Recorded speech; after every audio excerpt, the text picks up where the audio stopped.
Hello everyone, welcome to our YouTube channel learn maths with us. आज मैं KVS NVS tier one exam strategy discuss करने वाला हूँ। मेरा नाम उमेश है, मैं सेंट्रल गवर्नमेंट एम्प्लॉई हूँ। मैंने एसएससी के मल्टीपल एग्ज़ाम्स क्वालिफाई करे हैं। CGL is one of them. मैंने सीटेट पेपर वन और पेपर टू दोनों क्वालिफाई किया है।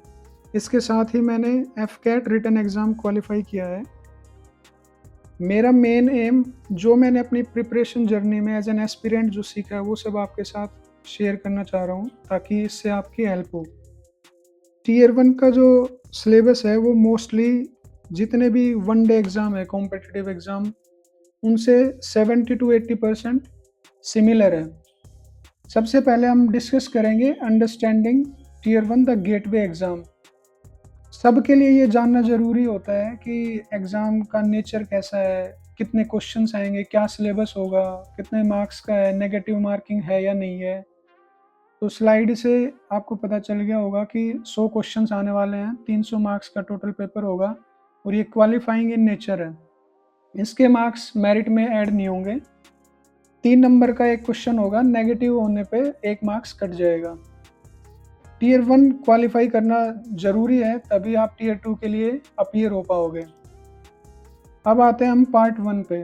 पार्ट वन में है जनरल रीजनिंग, जिसमें 20 क्वेश्चंस आने वाले हैं, 60 मार्क्स का टोटल होगा।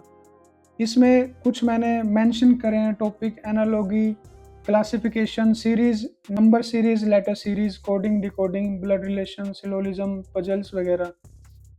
इसमें इसके साथ ही मैंने एक बुक मेंशन करी है जो मैंने अपनी जर्नी में फॉलो करी थी। इसमें चैप्टर वाइज जैसे आप देख सकते हैं, कोडिंग, डिकोडिंग है इधर, और लेटर सीरीज है यहाँ पे इसमें, और नंबर सीरीज है। ऐसे काफ़ी टॉपिक हैं, आप देख सकते हैं। नीचे जाओगे तो एनालॉगी मिलेगा, सीरीज मिलेगा, mirror image, water image, paper folding. इसमें ऑलमोस्ट सब टॉपिक कवर किए हुए हैं। हर एक टॉपिक में एग्जाम्पल दिए हुए हैं, सब टाइप्स कवर करा हुआ है। इसके साथ ही प्रैक्टिस के 50 के अराउंड क्वेश्चंस दिए हुए हैं, तो अच्छी खासी प्रैक्टिस हो जाती है उससे। इसके अलावा मैं एक बात बोलना चाहूँगा कि रीजनिंग एक स्कोरिंग सब्जेक्ट है। अगर आप इसको एक एक घंटा डेली अगर डेडिकेट करोगे तो इसमें 60 में से 55-50 तक भी मार्क्स आ सकते हैं easily. Now comes to part two, numeric ability. इसमें भी 20 क्वेश्चंस आने वाले हैं, 60 मार्क्स का होगा ये भी। इसमें मेंशन करा है मैंने number system, simplification, profit and loss, time and work, SI and CI. इसमें अरिथमेटिक पोर्शंस ज़्यादा आएगा, मतलब अरिथमेटिक के टॉपिक ज़्यादा हैं। आर.एस. अग्रवाल की ये बुक आती है, इसमें बेसिक और मॉडरेट टाइप के क्वेश्चंस दिए हुए हैं। मैथ भी एक स्कोरिंग सब्जेक्ट है, जितना प्रैक्टिस करोगे उतना मार्क्स बढ़ेगा। मैथ और रीजनिंग के मार्क्स होते हैं शॉर्ट वाली बात है, स्कोरिंग सब्जेक्ट है ये भी। इसके साथ ही आप कैलकुलेशन स्पीड पे फोकस करना, जैसे कि 1 से लेकर 30 तक एटलीस्ट स्क्वायर्स याद होने चाहिए। 1 to 20 क्यूब्स, 1 to 20 टेबल्स कम से कम याद होना चाहिए। और एक चीज़ मैं बोलूँगा कि रोज़ कैलकुलेशन की प्रैक्टिस करें टाइमर लगा के, जैसे एडिशन, सब्ट्रैक्शन और डिवीज़न और मल्टीप्लिकेशन के 2 डिजिट 3 डिजिट का लेके आप खुद अपना रफ बना के कर सकते हैं, जिससे आपकी स्पीड अच्छी होगी, जिससे टाइम मैनेजमेंट में इश्यू नहीं होगा, टाइम बचा पाओगे बाकी सब्जेक्ट्स के लिए। और कॉन्सेप्चुअल क्लैरिटी पे फोकस करना है, ये मैथ के लिए सबसे इम्पोर्टेंट पॉइंट है। अरिथमेटिक में परसेंटेज और रेशियो ऐसे टॉपिक हैं जो बाकी में भी हेल्प करेंगे, जैसे प्रॉफिट लॉस में और रेशियो प्रोपोर्शन में, बाकी टॉपिक में ये हेल्प करेंगे। Comes to part three, computer literacy. ये भी 20 क्वेश्चंस आएंगे, 60 मार्क्स का होगा। इसमें कंप्यूटर फंडामेंटल, उसके बेसिक्स, जो बेसिक होता है, इनपुट आउटपुट, एमएस ऑफिस के बारे में बेसिक जो चीज़ें होती हैं वो, इंटरनेट यूजेज। इसके लिए मैं बुक रिकमेंड करूँगा अरिहंत की, कंप्यूटर अवेयरनेस। इधर इंडेक्स में आप देख सकते हैं ये सब introduction to computer, computer hardware के बारे में दिया हुआ है, computer memory, computer software, operating system, ये कुछ इंपॉर्टेंट टॉपिक है। इसमें एक यूट्यूब चैनल है RBE, revolution by education. By Radhika ma'am, उनकी प्लेलिस्ट है, उसका लिंक मैं डिस्क्रिप्शन में दे दूँगा। उन्होंने काफ़ी अच्छे से समझाया हुआ है। मोस्टली एसएससी एस्पिरेंट्स इसको फ़ॉलो करते हैं, तो आप चाहो तो आप भी इसको फ़ॉलो कर सकते हैं।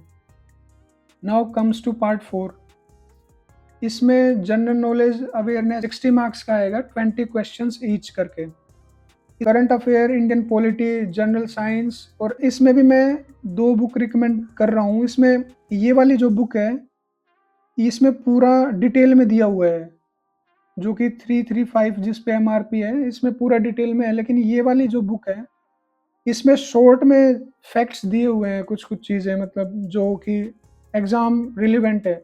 रिलेवेंट तो ये भी है, पर मैं ये बोलूँगा कि जिसके पास अभी टाइम कम है, जैसे मान के चलो अभी 1.5 मंथ के अराउंड अभी बचा हुआ है एग्ज़ाम में, तो ये तो पूरी कर नहीं पाओगे, बाकी सब्जेक्ट्स भी कवर करने हैं उसके साथ-साथ। और जीएस का एक एक इश्यू है, जीएस का सिलेबस काफ़ी ज़्यादा वास्ट है, जो कि कर पाना इम्पॉसिबल है। उसके लिए कम से कम 6 महीने चाहिए पूरा डिटेल में सिलेबस कवर करने के लिए। तो इस पे इतना ज़्यादा फ़ोकस ना करके ये रिकमेंड करूँगा कि इसमें कुछ फैक्ट्स हैं, चैप्टर वाइज़ हैं, कुछ-कुछ जैसे पॉलिटी में आर्टिकल वगैरह हैं, जो डायरेक्ट जो कॉमन जो पूछे जाते हैं बार-बार, वो इसमें दिए हुए हैं, और ये मुश्किल से 100 पेज होंगे इसमें, तो ईज़िली मतलब रीड कर सकते हो। रिवीज़न भी ज़रूरी है इसके साथ-साथ। और करंट अफ़ेयर के बारे में अगर मैं बात करूँ, तो करंट अफ़ेयर लास्ट 6 मंथ का करना है। इसके लिए चैनल है यूट्यूब पे, इंडोलॉगस।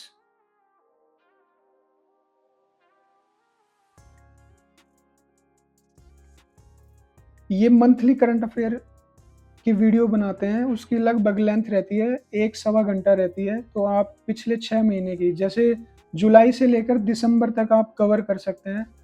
मतलब काफ़ी कवर हो जाएगा करंट अफ़ेयर, इससे ज़्यादा करने की कोई ज़रूरत भी नहीं है, और होगा भी नहीं अभी टाइम को देखते हुए। स्पेशल ध्यान इस चीज़ पे देना है, नेशनल एजुकेशन पॉलिसी 2020, इसको पूरा पूरा पढ़ना है अच्छी तरह से, इससे क्वेश्चन आने वाले हैं। जीएस का बहुत वास्ट सिलेबस है, एक तरह से अपने आप में 5-6 सब्जेक्ट्स इसके अंदर आते हैं। तो अभी के हिसाब से कम टाइम है, इसलिए मैं ये बोल रहा हूँ कि ज़्यादा इसके अंदर ना डीप में जाके इस बुक को फ़ॉलो कर सकते हैं, पढ़ सकते हैं। इसमें शॉर्ट में काफ़ी कुछ कंटेंट दिया हुआ है, उसको रिवाइज़ कर लोगे तो भी अच्छे मार्क्स आ सकते हैं। अभी आते हैं इंग्लिश के ऊपर। इंग्लिश में 10 क्वेश्चन आएँगे, जो कि 30 मार्क्स का होगा टोटल। इंग्लिश के लिए जो ये ग्रामर की बुक है नीतू मैम की, काफ़ी अच्छी बुक है। इस बुक में जैसे आप देखोगे कि मेन टॉपिक टेंस आप इसमें से कर लेना, पैसिव वॉइस, नरेशन, और ये सब्जेक्ट वर्ब एग्रीमेंट, यहाँ पे नाउन प्रोनाउन दिया हुआ है। बेसिक थोड़ा आप इसको रीड करोगे तो ग्रामर कवर हो जाएगी, इससे ज़्यादा बाहर जाने की ज़रूरत नहीं है। इस एग्ज़ाम के लिए जो रिलेवेंट रहेगा, इस बुक से काफ़ी मतलब कवर हो जाएगी वोकैब। ऐसे तो वोकैब तो वास्ट है, कितना भी कर लो वो भी कम है। तो ये सिनोनियम, antonym, one word substitution, idiom, phrases, वो सब भी आप इससे कवर कर सकते हो। तो एक ही बुक से ग्रामर भी और वोकैब भी दोनों कवर हो जाएँगी। इसके साथ ही कॉम्प्रिहेंशन पार्ट इम्पोर्टेंट होता है इंग्लिश में। हो सकता है इसमें पीक्यूआरएस आए, जिसको बोलते हैं सेंटेंस रीअरेंजमेंट, या फिर कॉम्प्रिहेंशन में पैसेज आता है या क्लोज टेस्ट आता है, तो उसके लिए प्रैक्टिस करनी पड़ेगी। इंग्लिश माध्यमिक टेलीग्राम पे चैनल है, उस पे डेली शायद 25 क्वेश्चंस आते हैं, मिक्स आते हैं, जिसमें क्लोज टेस्ट भी होगा, पैसेज भी होगा, पीक्यूआरएस भी होगा, एरर भी होगा, वोकैब भी होती है। तो आप प्रैक्टिस के लिए इसको फॉलो कर सकते हैं, इस चैनल को। अभी मैं बात करने वाला हूँ टाइम मैनेजमेंट और कंसिस्टेंसी।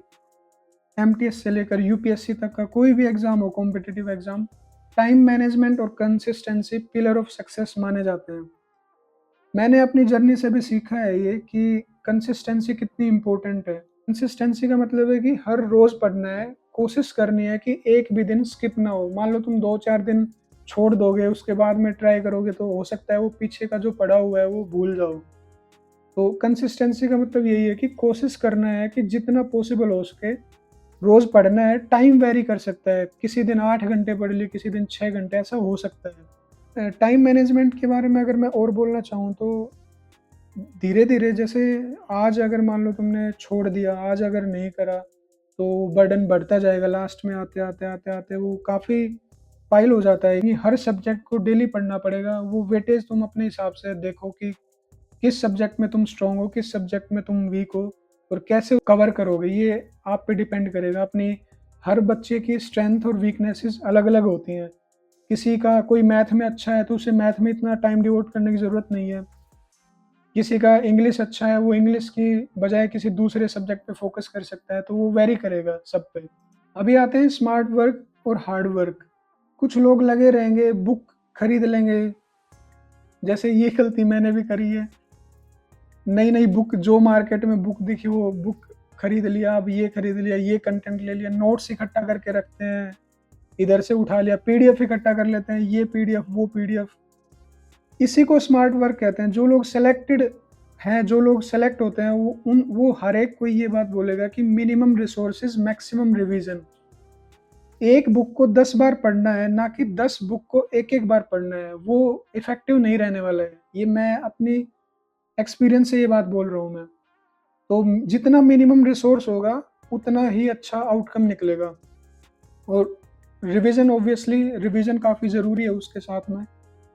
इसके साथ ही स्मार्ट वर्क में आता है कि अपने वीक एरियाज़ को पहचानो। सबका अलग-अलग होता है, जैसे किसी का रीज़निंग वीक है, किसी का इंग्लिश वीक है, बिल्कुल ही समझ में नहीं आ रहा है। किसी का मैथ वीक है, मैथ बिल्कुल समझ में नहीं आ रहा है। किसी का जीएस 0 है, वो उ उसके अकॉर्डिंग काम करना पड़ेगा, अपनी वीकनेस के अकॉर्डिंग। और रिवीजन तो मस्ट है ही। तो मैं ये बात बोलना चाह रहा हूँ कि अपना वीक और स्ट्रॉन्ग ज़ोन को पहचानो, नोट डाउन करो, कहाँ गलती कर रहे हो, कौन-सा पार्ट वीक है, उस पे फ़ोकस करो। जो पार्ट स्ट्रॉन्ग है उसको स्किप कर सकते हो या फिर उसे वीक में 1 या 2 दिन का टाइम दे सकते हो। जो पार्ट वीक है, उसे फुल टाइम देने की कोशिश करो। मॉक टेस्ट के बारे में बात कर लेते हैं। कम से कम 3 मॉक टेस्ट पर वीक ज़रूरी है अभी। अभी डेढ़ महीना भी नहीं बचा है एग्ज़ाम का, तो इतना मॉक तो देना पड़ेगा, ताकि फ्लो बने, स्किप करना आए क्वेश्चंस और उससे ये पता चलेगा कि कितने मार्क्स बन रहे हैं, कौन-सा टॉपिक वीक है। मॉक की इम्पोर्टेंस काफ़ी ज़्यादा है। एक टेक्स्ट बुक है, ऑनलाइन प्लेटफ़ॉर्म है, उसका सब्सक्रिप्शन आप ले सकते हो, जो लेना चाहे। तो उसपे काफ़ी subject wise, chapter wise, section wise और फुल लेंथ मॉक भी काफ़ी प्रोवाइड है और शायद उसमें लाइव टेस्ट भी आ रहे होंगे अभी। तो वो आप जाके चेक कर सकते हो टेक्स्ट बुक को। मॉक टेस्ट सिर्फ़ दे के छोड़ना नहीं है। मोस्टली लोग ऐसे करते हैं कि मॉक टेस्ट अटेम्प्ट करा, मार्क्स देखे और ऊपर-ऊपर से देख के छोड़ दिया। मॉक टेस्ट का मतलब है कि उससे सीखना है हमें। उसमें पर्टिकुलर क्वेश्चन आया और ये मैंने मॉक में गलत कर दिया या सिली मिस्टेक कर दी, तो कोशिश करना है कि नेक्स्ट वाले मॉक में वो गलती ध्यान रहे कि वो नेक्स्ट टाइम रिपीट नहीं होगी। तो एनालिसिस इम्पोर्टेंट हो जाता है मॉक टेस्ट के लिए। अपनी मिस्टेक्स को पहचानना है और उसको नोट डाउन करना है ताकि वो नेक्स्ट टाइम रिपीट ना हो। सो इतना ही था। Best of luck. Thank you. Do like, share and subscribe our channel. मैं बेसिकली टियर 1 का कंटेंट प्रोवाइड करूँगा जिसमें रीजनिंग, इंग्लिश, जीएस इनसे रिलेटेड कुछ टिप्स एंड ट्रिक्स वगैरह शेयर करूँगा। कुछ क्वेश्चन की प्रैक्टिस भी कराऊँगा मिक्स्ड क्वेश्चन करके चैप्टर वाइज़ भी। बेसिकली मेरा मेन रहेगा रीजनिंग और मैथ को लेके। तो आप इस चैनल से जुड़े रहें। Thank you.